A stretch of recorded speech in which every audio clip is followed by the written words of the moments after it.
This is the plan that I have repeatedly warned about, to take the tools of oppression used to tackle the coronavirus and use them all, lockdowns, forced business closures, exclusion zones, isolation. We heard Angela Marsden earlier, businesses shut down, isolation at home, all of that, all of those measures, including destroying private property rights and private income in order to tackle the climate crisis. Now is the historical moment, the time, not only to fight severe virus, but to shape the system. We have a unique but rapidly shrinking window of opportunity to learn lessons and reset ourselves on a more sustainable path. It is an opportunity we have never had before and may never have again. So we must use all the levers we have at our disposal, knowing that each and every one of us has a vital role to play. The Great Reset is a welcome recognition that this human tragedy must be a wake-up call. It is imperative that we reimagine, rebuild, redesign, reinvigorate and rebalance our world. Rebalancing investment, harnessing science and technology, and advancing the transition to net zero emissions, all elements of the Great Reset, are fundamental to building the future we need. And that last one was the clown Guterres, who was at the Climate Ambition Summit, telling us the world is going to cook by 3.5 degrees or something by the end of the century. Yeah, right. This Great Reset is as serious and as dangerous a threat to our prosperity, to your prosperity and your freedom, as we have faced in decades, with these powerful bodies, including the World Economic Forum, the United Nations, the International Monetary Fund, and even Prince Charles boasting, yes, boasting that within a few short years, yes, their words, you will own nothing and you will be happy. Remember, this is not me saying this, this is them. They are even running ads for the Great Reset.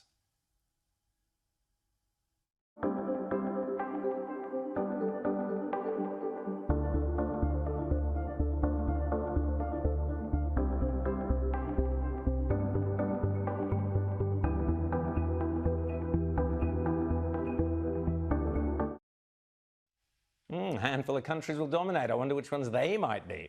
A terrifying coalition of big business, big tech and left-wing totalitarians are so confident and so brazen. I mean, they just stole the US election, so I guess they're feeling pretty chuffed with themselves, that they are now promising you will own nothing and you will be happy. What they should have added is, and we, the very rich, will own everything and be even happier. Of course they will.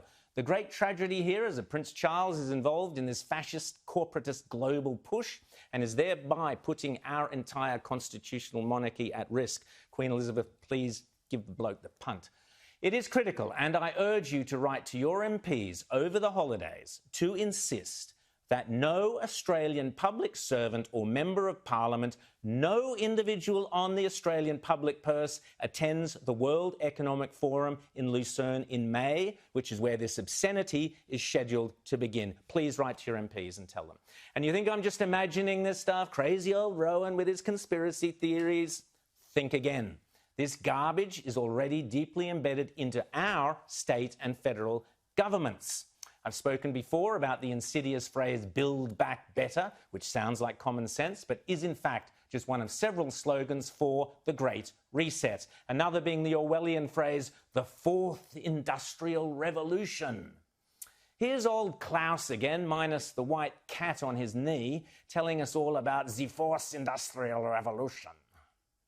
The fourth industrial revolution will impact our lives completely. It will not only change how we communicate, how we produce, how we consume, it will change actually us, our own identity, and of course gives life to such policies and developments like smart traffic, smart government, smart cities.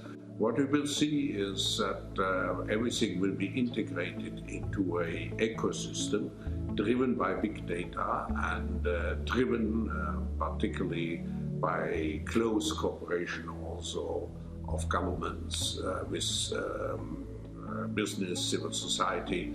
And this revolution will come at a breathtaking speed. It will be like a tsunami. Like a tsunami in the fourth industrial revolution, you will own nothing, but you will be happy. That is an order. It gets worse. The World Economic Forum are now blatantly saying capitalism needs a dose of Marxism. As I say, it's not like they're hiding their sinister intentions. Indeed, I was horrified when an outsider fan last week sent me this document from the Australian government. Quote, "Preparing for the future, Industry 4.0 test labs in Australia, a strategic initiative of the Prime Minister's Industry 4.0 Task Force. Section 1, Significance of the Fourth Industrial Revolution." Unbelievable.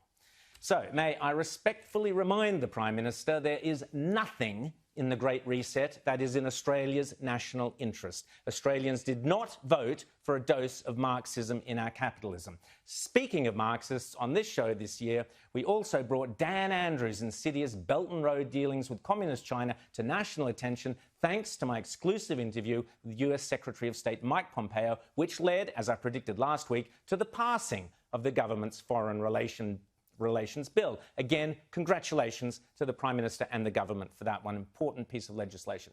If the Prime Minister is true to his words and only listens and answers to the quiet Australians who elected him, then he can comfortably look forward to re-election, possibly even next year.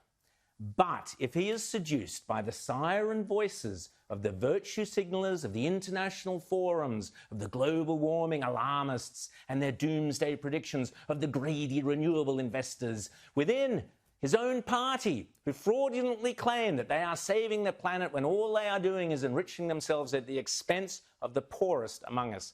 Indeed, if he puts the interests of the elites over the basic everyday interests of the average Aussie, it will not end well. But I am an optimist, and I believe Mr. Morrison understands that Australia rejects the reset. It's at the end what the fourth industrial revolution will lead to is a fusion of our physical, our digital, and our biological identities. No, mate, not in Australia it won't. Rack off, Klaus.